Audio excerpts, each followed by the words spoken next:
What's up, college football fans and Mean Green fans? Sonoy Valenta here once again with the Mean Green Show. Today, joined once again by Miles, and we're going to talk about UNT's latest wide receiver commit out of University of Texas Permian Basin, another D2 transfer in Jordan Smart. Guys, but before we get into all that, you already know the drill. If you're a fan of college football, G5 football, and all that comes with that, consider hitting that like and subscribe button because that is truly all that we talk about. Also, if you have an opinion on the matter, we'd love to hear from you. Are you a fan of this UNT's approach as far as getting D2 guys that have had college experience and the way they're kind of going to getting some of these last transfers before the season starts? And just, again, want to hear if you're a fan of that or not. All right, real quick on Jordan Smart. He's class of 2020. That was kind of one of those weird years where that was that year that all the colleges got to retain that, those players, and they had that free year. So his class probably experienced a little bit of, lack of opportunity at the FBS level. Probably not as heavy as the 2021 class, but probably somewhat of a factor. And anyway, long story short, he goes to UTPB, University of Texas Permian Basin, a D2 school. And last year he has 587 receiving yards with 8 touchdowns and an average of 53.36 yards per game in receiving yards. So highly productive career, and that was his second year there.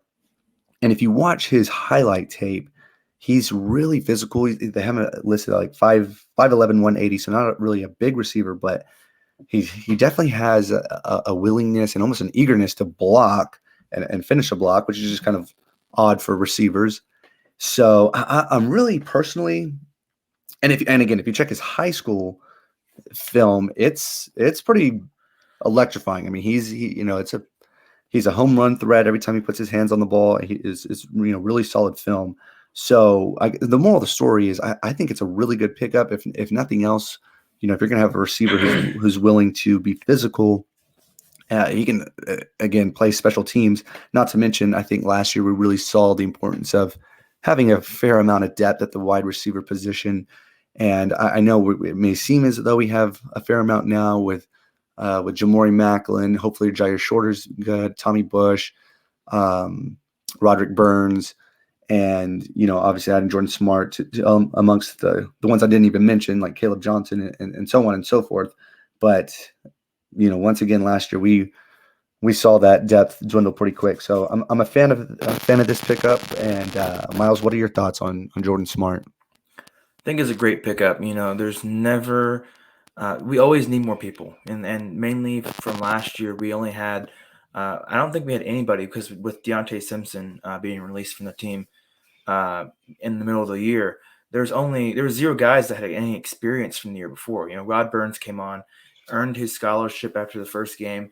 Nobody really had a lot of experience, and now you're getting guys, even if it's a D2 commit, which a lot of people aren't as impressed by, and at the same time you look at it and you're like, well, we want to be getting more people that have more experience at the FBS level. His high school film was outstanding. He had some preferred walk-ons to D1, chose the D2 route, which was very tough. Like you said, it was a very tough year in recruiting for 2020.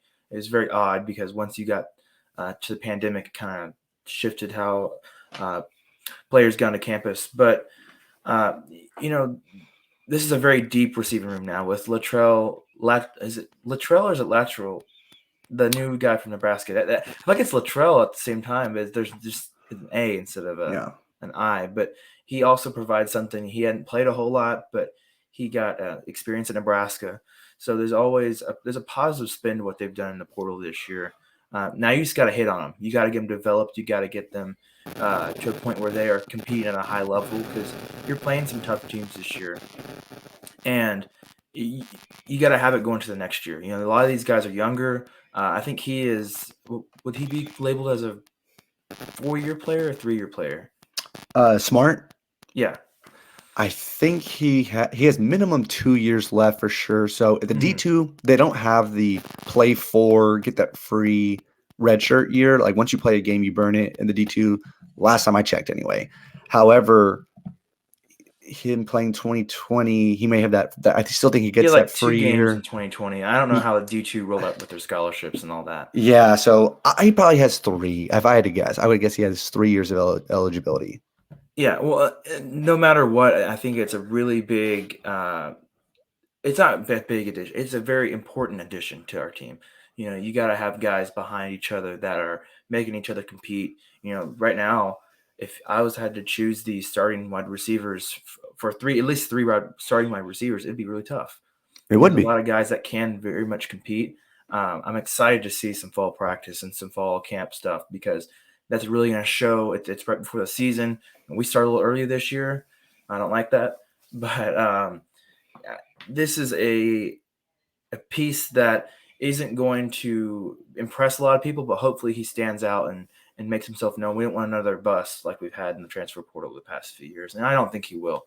But he has to adjust to the new standard of FBS football, and mainly your first 2 weeks are against UTEP and SMU, so a little bit of a wake up call, I would say. I don't know if UTEP's a big wake up call, but yeah, I was impressed by what I saw from his college film for sure. I didn't watch any of his high school, but I was very impressed. I think this is going to be something to watch out for. Maybe special teams player his first year. We'll see.